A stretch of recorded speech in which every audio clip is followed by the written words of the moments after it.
Welcome to Riley's Sin Analysis, and today we're looking at a fascinating deep dive into the master of suspense. We're breaking down a compelling research question: how does Alfred Hitchcock use visual language in North by Northwest and Psycho to force the audience to identify with the male lead, and does his suppression of the female gaze ultimately reinforce patriarchal power? Chapter 1: The Male Eye in Cinema.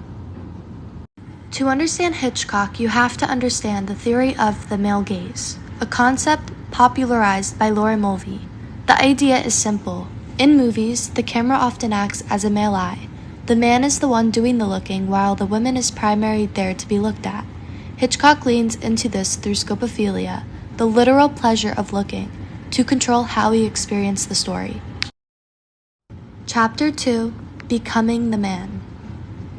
Mulvey mentions there are circumstances in which looking itself is a source of pleasure, just as, in the reverse formation, there is a pleasure in being looked at.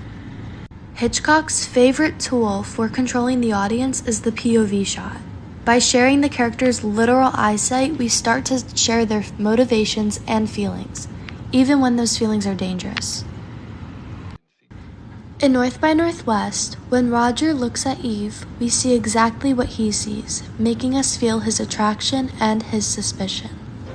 You're Roger Thornhill of Madison Avenue, and you're wanted for murder on every front page in America. And don't be so modest. Oops. Oh, don't worry. I won't say a word. How come? I told you. It's a nice face. Is that the only reason? It's going to be a long night. And in Psycho, the infamous peephole scene forces us to become voyeurs right alongside Norman Bates. We aren't just watching him, we are sharing his gaze. Chapter 3: The to-be-looked-atness of the female subject. Mulvey states although the film is really being shown is there to be seen, conditions of screening and narrative conventions give the spectator an illusion of looking in on a private world. Among other things, the position of the spectators in the cinema is blatantly one of repression of their exhibitionism and projection of the repressed desire onto the performer. Women in these films are often presented as visual objects rather than whole people. Look at Eve Kendall's introduction. The lighting and framing treat her like a beautiful painting or a prize for Roger to win. Brook trout. A little trouty, but quite good. So, Brooke, Trout. Hey, well, I think. Yes.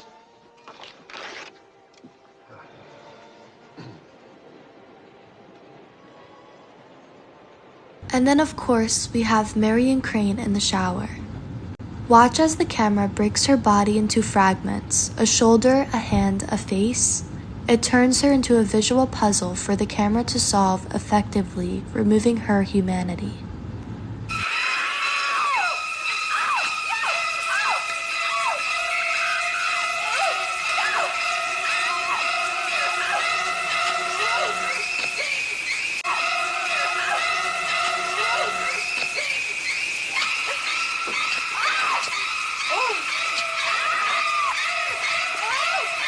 Chapter 4: The Failed Female Gaze.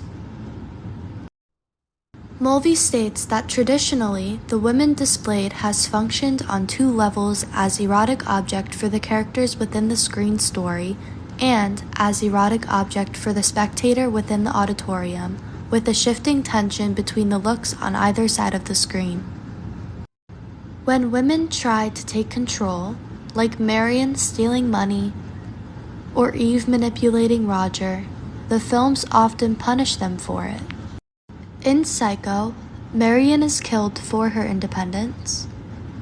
And in North by Northwest, Eve is revealed to be an agent managed by older men, eventually becoming a damsel in distress. Ultimately, any agency they have is temporary before the camera puts them back in their place. Chapter 5: The Final Look. By comparing these two very different films, we see that the visual language is the same. Whether it's the heroic gaze of a spy or the creepy gaze of a killer, They have two sides of the same coin.